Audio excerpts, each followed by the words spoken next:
quick facts muna tayo about sa garapata at pulgas o fleas and ticks. Sila ay members of the arachnid family and are actually related to spiders, scorpions, at mites. So merong iba usually mistake them as insects but they are not.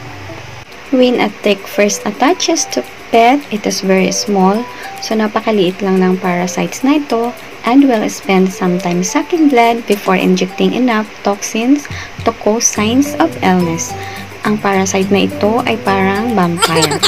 Sisipsipin niya ang blood ng aso para lumaki siya, so pag marami na siyang nakuhang dugo o sapat na, saka ito mag-inject ng toxins o lason sa aso.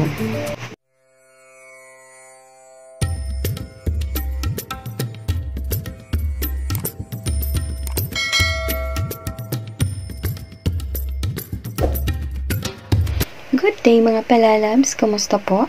Reminders po, it is better to stay on the safe side with your fur babies.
Good day mga palalabs! Today ang ating topic ay tungkol sa ticks, fleas at itchiness o garapata, pulgas at pangangati ng ating mga alagang aso. So ticks, fleas at itchiness killer ba ang hanap mo? If yes, please tapusin po natin panoorin ang video na to para sa kompletong solusyon sa ticks, fleas, itchiness ng ating mga fur babies o alagang aso. Ang ticks and fleas ay delikado sa ating mga alagang aso. Maaaring magdala ito ng mapanganib na sakit kapag naipasa niya ito sa ating mga alagang aso. Kaya gamutin agad ito upang hindi na dumami. So, bago tayo dumako sa home remedies natin, tips muna tayo sa mga kapar parents. Palaging i-brush your dog's hair or kapain sa Latin sa pamamagitan ng mga daliri, at kung may na-feel kayo like tiny bumps, then those are probably your enemies, aka fleas and ticks. Paano naman sila puksain or patayin? So I'm sure may nagsabi o narinig nyo that you can burn fleas and ticks o sunugin o kaya tirisin. That's a big no.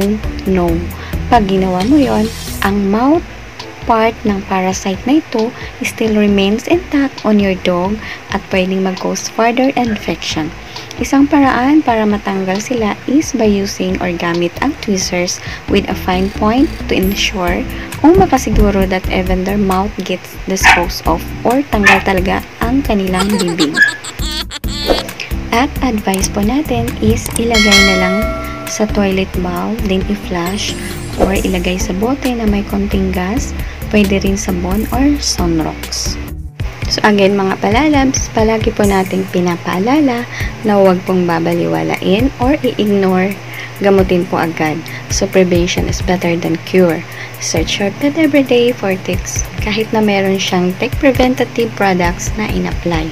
Ayon sa pag-aaral, that even with treatment, there is a 5% death rate pa rin sa mga alagang aso. Bukod sa physical daily searches, pagkapaos sa lahat sa balat nila, ticks preventative products will greatly reduce the risk of ticks paralysis sa alagang aso.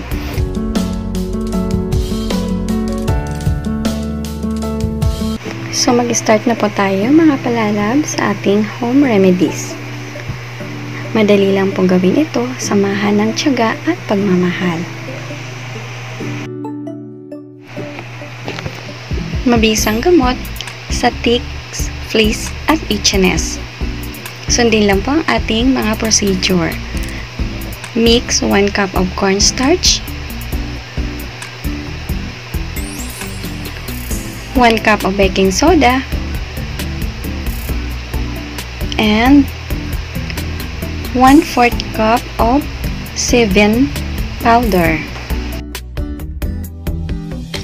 Nabibili po ito sa poultry supply or pet shop. So, gawing pulbos 2 times a day. Sa umaga at bago matulog sa gabi. So, our next home remedies, paghaluin ang mantika at dry dishwashing liquid or any dishwashing liquid.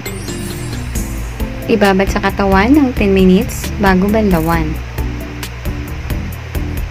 So, our next home remedies, mix 2 tablespoons of baking soda, 1 cup of vinegar, at ilagay sa bottle spray. At ispray sa buong katawan, hayaan na matuyo.